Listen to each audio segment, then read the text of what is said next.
Bye-bye. Bye-bye.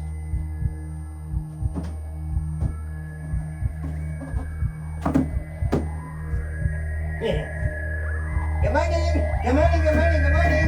I got a new red tool. Okay, so I started taking this part of the floor out yesterday. Yesterday evening, this thing stopped working. Or yesterday afternoon. So I had to get another one. This thing has served me well since 2014. It was made in the 25th week of 2014. The reason you know that is by the serial number. You'll get a letter, a couple numbers, and then a couple more letters. And after that, the first numbers that come after those letters is, in this case, 14 and 25. So that's the 14th, the 2014 was the year this was made, and it was the 25th week of that year. So whatever that puts it at, somewhere in June or July or whatever, right? So this thing has literally served me since 2014 or shortly thereafter when I bought it. And there you have it. This one, brand new. So does the same apply? Let's see. I got a Milwaukee framing blade with it, which is pretty much what I'm using here. This is a Diablo framing blade. And then it comes with the instructions and another pamphlet and another, gee, win this stuff. But I did not get a battery with it. This is just tool only, which is fine because obviously I have batteries. So here we have the brand new one. It's basically identical. This one was made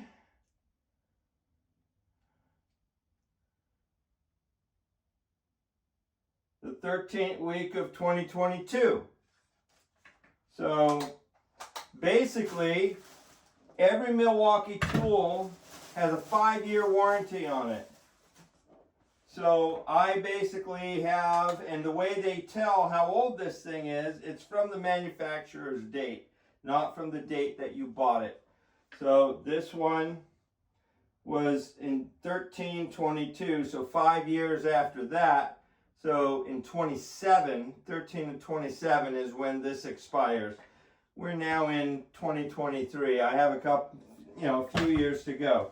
But this saw, I'm not worried about it. You know why? This saw has served me since 2014. 9 years. 9 years this has served me.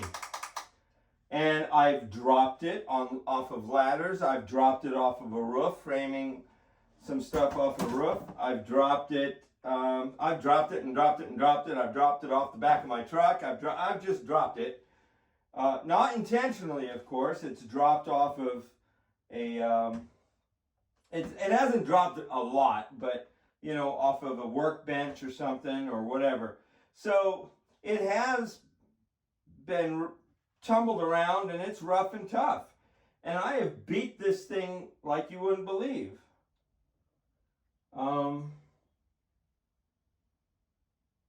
And it has served me very, very well.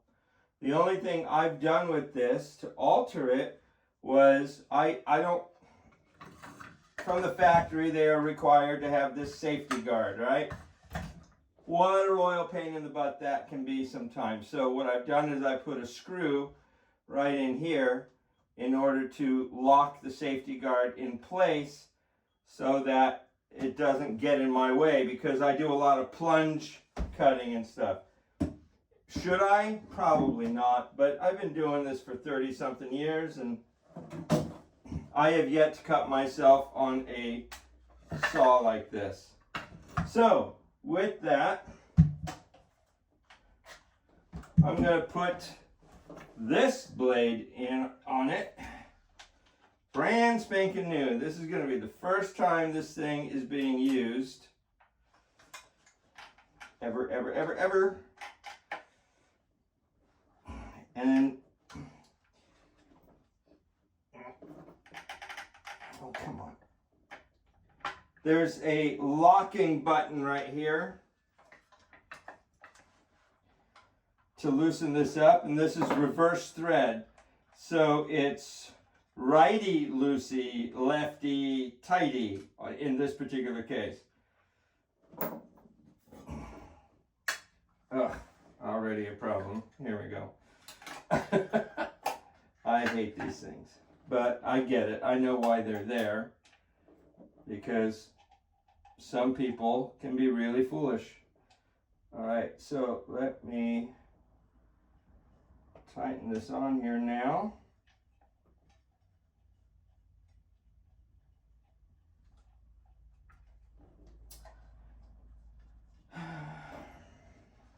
By the way, I did not get this from my big box store.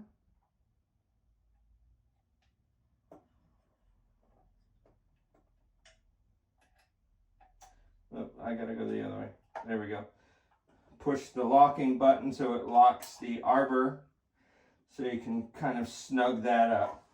Then, there we go.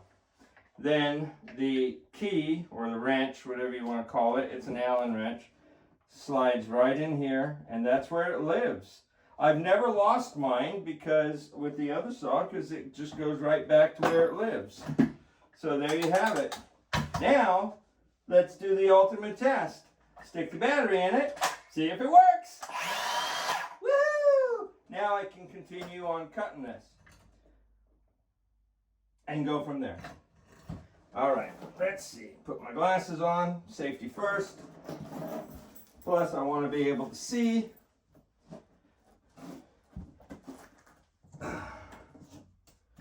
And let's go. Oh, I hate that.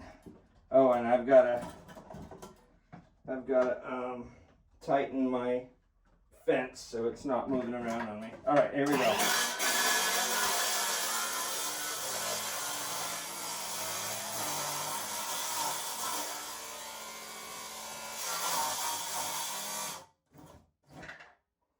Okay.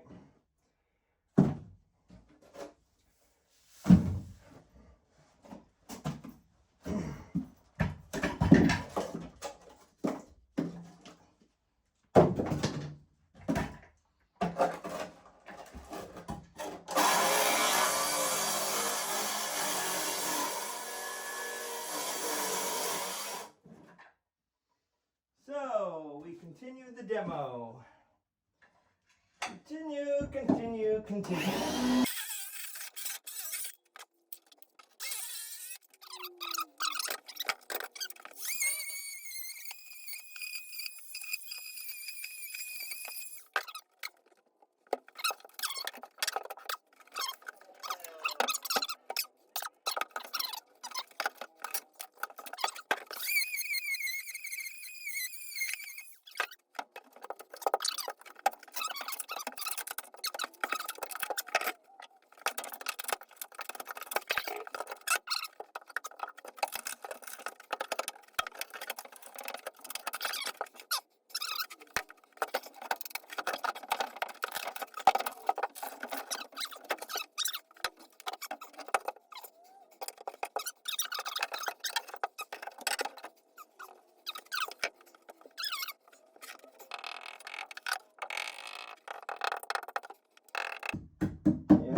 Joist hangers here. I got all kinds of fun stuff.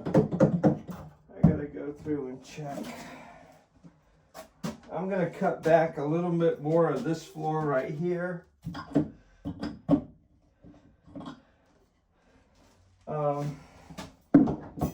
That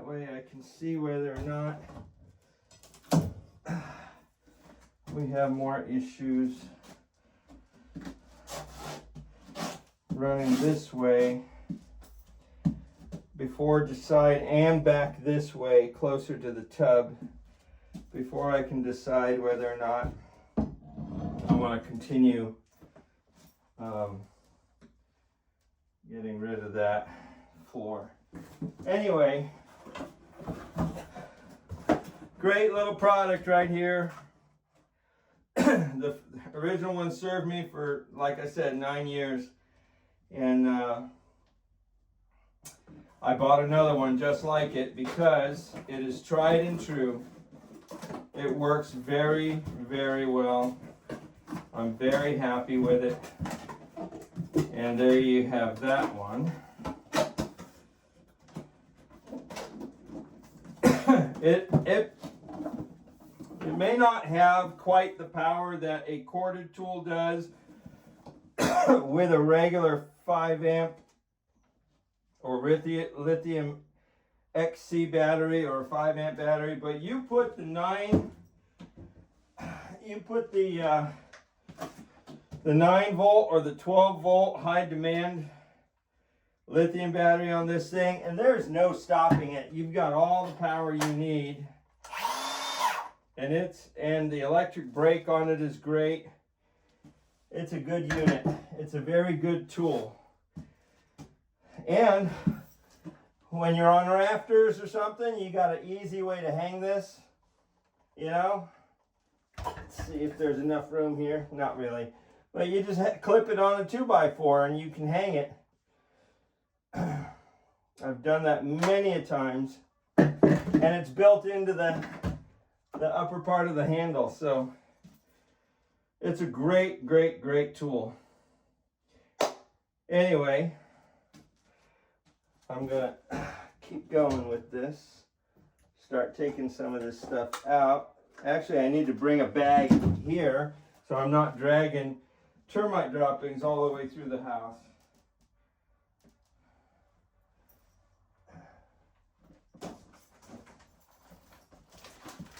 Again,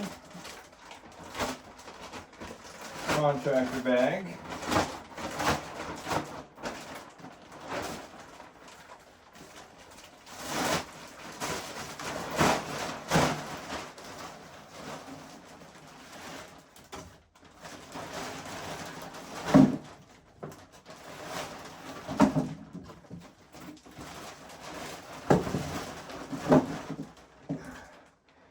There's a nail. Boy, this thing is so lightweight because there's nothing left of it. It's been eaten up by termites.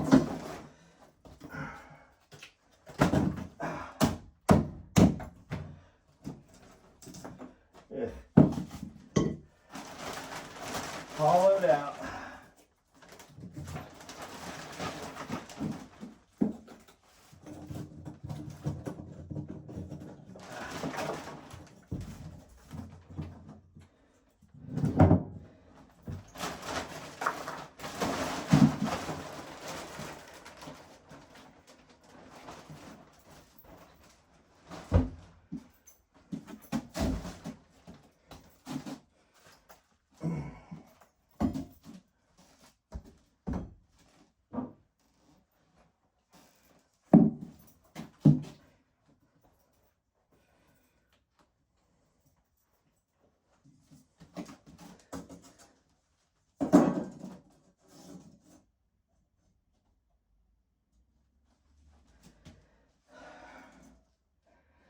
I'm trying to continue this line. Well, actually, I want to go back, don't I? Let me see here. Ah, man, I don't want to go underneath that tub. Okay, there's 16 on center, so the next 16 is just underneath that tub. I don't want to go there if I don't have to. But I want to see more of this. All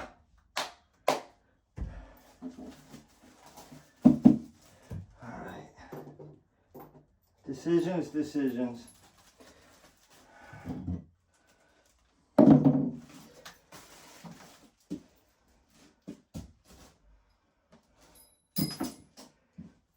this point I'm still doing some exploratory surgery here, right? The next joist is directly underneath this tub,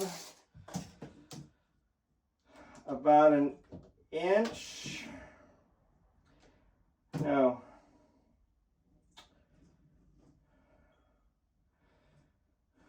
Not even. Well, if it was done correctly, it's about 1/4 of an inch underneath the edge of that. So I could actually sister up a 2x4 to it, or even a 2x6, just to give it a little more support. These are 2x10s that they use for floor joists.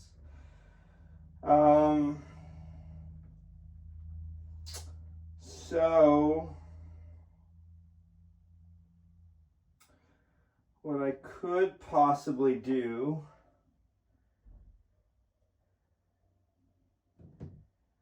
yeah, I think I can, I feel safe doing that. So for now, I'm going to explore all the way to the back side of this, or to the edge of the tub. Let's go with this.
Yes.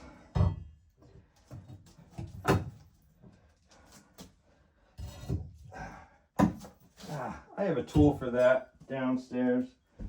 I'm not going to mess with it right now.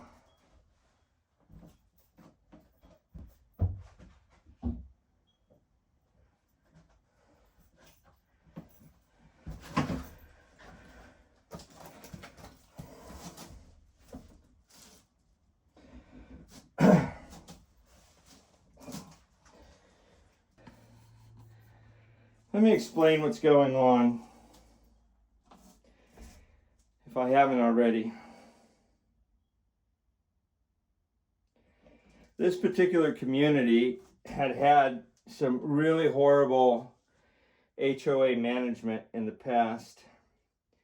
And supposedly, while the person was pilfering money into their own property, the rest of the complex was being neglected. So much so that they even canceled the regular termite inspections and treatments. So now we have situations throughout the complex where all the fascia board and the roof rafters are all termite eaten, because a lot of it is subterranean termites that dig little mud tunnels and stuff to keep themselves cool, and they build these tunnels throughout the structure and then start eating away at the wood. This could be subterranean, or it could be dry rot or dry termite, but either way, this is part of the problem. So with this, I'm going to walk out here a little bit. There's a floor issue here, that the floor in the vanity area kind of right along this center line, it starts to slope down. That's because the structure isn't holding like it used to. Let me show you something else. In the next room on the back side of this bathroom, there is, as you can see, a crack in the wall that goes the length because that beam is supporting this part of the house, and it is, yeah. So let me show you the other part that we're looking at. This is the underside of the bathroom right here. The toilet is approximately right here. And the tub, well, the toilet's probably right here. The tub is right here, right? The vanity and that walkway is right along there. That beam is right here. This is where the beam is at. This beam has a low point right here where that outside wall with the doorway going to the balcony is right there. That bedroom wall with the crack in it goes right along here. And this is separating at the top right there, if you can see that. There's that corner edge or corner bead is starting to pull away. There's some splitting right here because when this little plug strip was installed, the first attempt was made right here, and the screw just went quick, like there was nothing behind it. So that indicates that it's eaten away and it's hollow in certain spots. And that should be all solid wood behind this drywall. All they did was encase it with drywall, put corner bead on it, and then finish it off. As you can tell, they've also had some water damage from the deck. This is old. The deck has since been replaced, but that hasn't necessarily been top-notch work either. And there's no telling how much moisture gets in there, especially when it rains hard. I haven't checked it with a meter, and we just had some rains, and maybe I should. In fact, that'll be the next thing I gotta do. So, but you can tell there's been some water damage here. And, you know, on this back side, there's a little bit of damage as well. That wall with the doorway is about right here. There's a window over there with an AC unit in it.